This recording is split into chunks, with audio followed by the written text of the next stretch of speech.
Hi guys, welcome to today's reading video. I have another joke for you. Miss Katie Hoffman and her brother Joseph told it to me this morning, so I thought I would share it with you guys. But in order for the joke to work though, you have to answer the questions as I'm going, okay?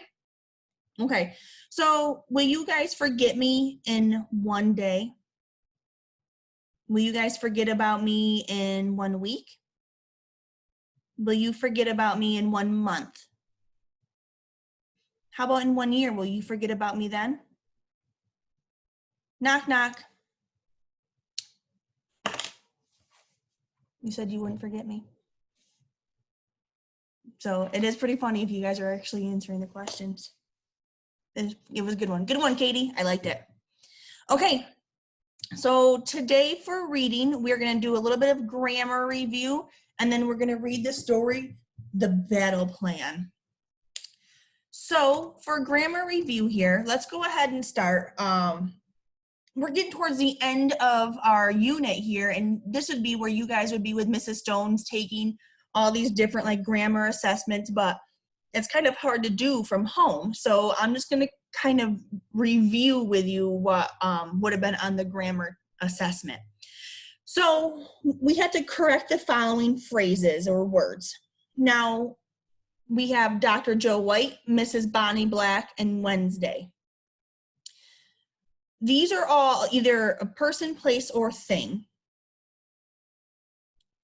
But it's telling me specific people in a specific day.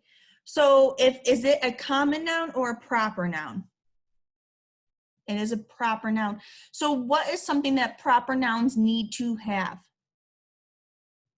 Uppercase letters. So right here with Dr. Joe White, doctor is his title, so that needs to be capitalized. And then whenever we have a title, we always have a punctuation, like a period after it, because we're shortening it. We're not actually spelling out doctor. We're doing the abbreviation. So it has to have a period after it. And Joe is his name, his first name, and White is his last name. So that needs to be capitalized. Same thing here with Mrs. period Bonnie Black. That is her title with her name. And then Wednesday, it's a specific noun because we're telling us which day of the week it is. So that needs to have a capital W as well. And a trick that I use when I spell Wednesday is I always spell it Wednesday. It's just kind of like a little trick that I've used over the years.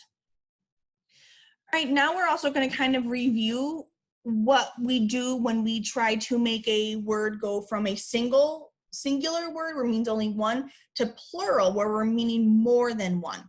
So usually what we do is we either add an ES or an S. And you guys remember when we add an ES, it is after X. And also we add an ES, SH, CH. If we have a Y, we drop the Y at an IES. Sometimes though, we don't actually use the same word. Like let's look at this first word here, mouse. Can I say mouses? There are mouses living outside. So the plural word for mouse is actually mice. Now fox, can I say foxes?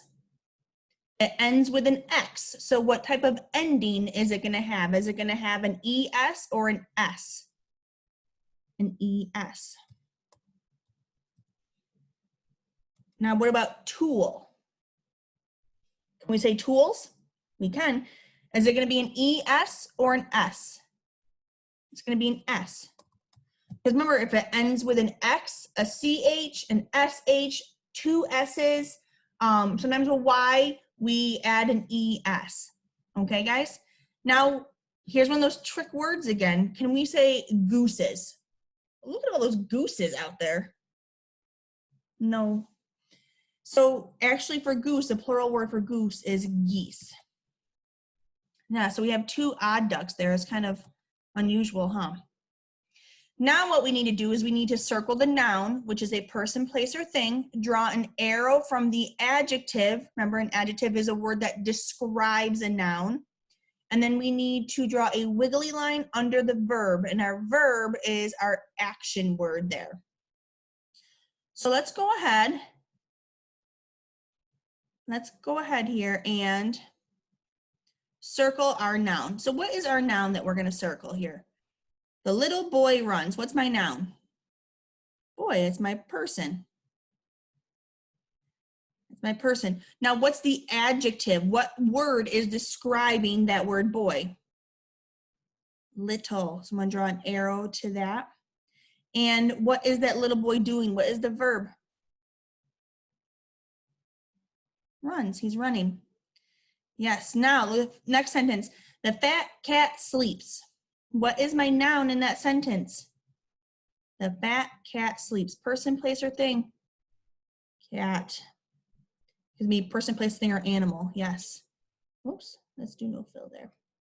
Okay. What is the word that is the adjective that is describing that cat? Fat. Describing that cat. All right. And what is the action verb in that sentence? What is that cat doing?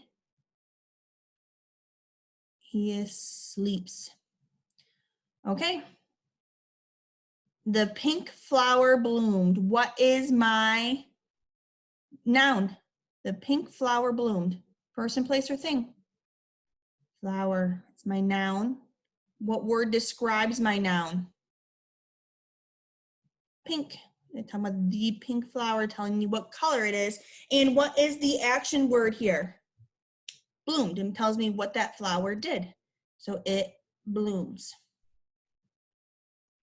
Okay. So our last piece of grammar that we're going to review is subject and predicate.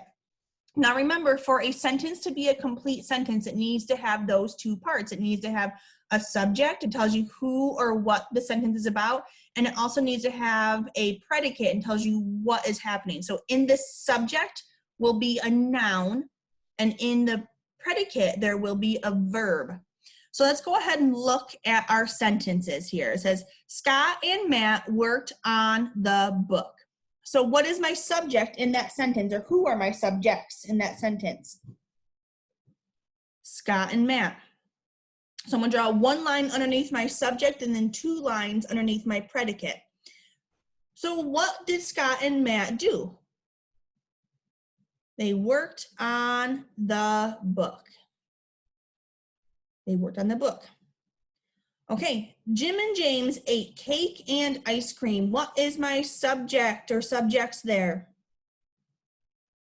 Jim and James. What did they do? What's my predicate? Ate cake and ice cream. All right, next one. Bobby and Faye will train and work out. What is the subject of that sentence? Bobby and Faye. What is the predicate of that sentence? Will train and work out. Have you guys noticed that every word in this sentence will be underlined because it's a complete sentence? So every part of that sentence, every word of that sentence helps make it complete. So will right here is will train and work out. What tense is that? Is it past, present, or future tense when it has that word will in it? It is future, means they will do it. Okay, Chester and Jane ran around the barnyard. What is my subject in the sentence? What is my subject? Chester and Jane. And what is the predicate? What do they do? Ran around the backyard, or the barnyard, sorry. There we go. So we just reviewed everything that would have been on our grammar assessment if we were in school. It wasn't too bad. I think you guys have done really well on it. So now what we're going to do is we are going to look at chapter 17 of Sir Gus, and then we're going to do 26.1. So here is the title of our story is called Marching Orders. The next morning, the knight known as Sir Doug arrived at the palace. He found Sir Gus in the king's kitchen cooking eggs and bacon. "Good morning," said a cheery Sir Gus. "Sir Gus," cried Sir Doug, Sir Tom and Sir Ed need your help. They do? Said Sir Gus, who was beginning to suspect that there would be no time to eat breakfast. Yes, replied Sir Doug. Their sudden night attack in the field of the west did not go well. They were engaged in fierce fighting with the Black Knight.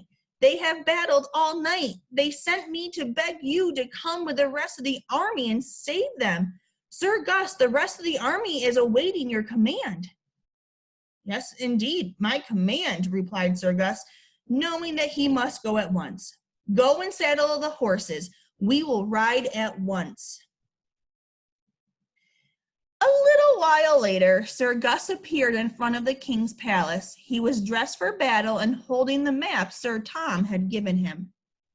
My friends, Sir Gus announced, we will ride south until we get to the old stone bridge.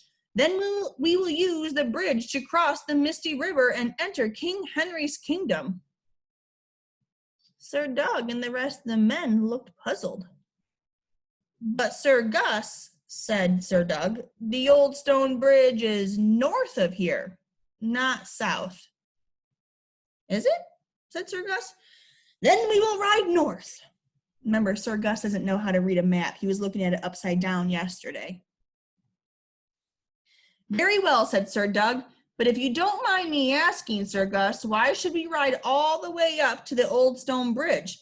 That takes us 10 miles away from the fighting. Sir Ed and Sir Tom need us. Would it not be better to take the quickest way? The battle is just west of here. If we ride west to the river, we can dismount and walk our horses across the river. It's too dangerous, Sir Gus said. What Sir Gus did not tell them was that he did not know how to swim and was frightened to cross the river on foot. And that was the real reason why Sir Gus and his men rode north. All right, that's the end of our story. So what you have is just a multiple choice questions. Going back through the story, use the story to help you answer those multiple choice questions.